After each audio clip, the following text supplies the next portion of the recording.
Solidarity youth movement গোটা পশ্চিমবঙ্গে যুবকদের মধ্যে নৈতিকতা উন্নয়নের জন্য কাজ করে যাচ্ছে গোটা 2 বছর থেকে।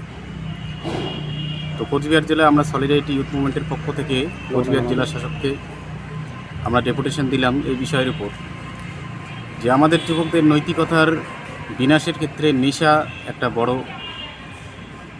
বাধা সৃষ্টি করছে নৈতিকতা উন্নয়নের ক্ষেত্রে। নেশা এমন একটা সামাজিক ব্যাধি যে বর্তমান সময়ের সবথেকে বড় যে ব্যাধি, সামাজিক ব্যাধি, সেটা হচ্ছে নেশা।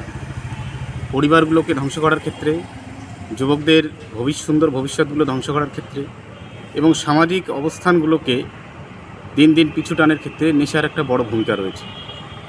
আমরা বলতে চাই যে আমার বাড়ির ছেলেটা হয়তো আজকে নেশা করছে না, কিন্তু আমার বাড়ির পাশের ছেলেটা, তারা সবাই নেশার মধ্যে মগ্ন হয়ে আছে।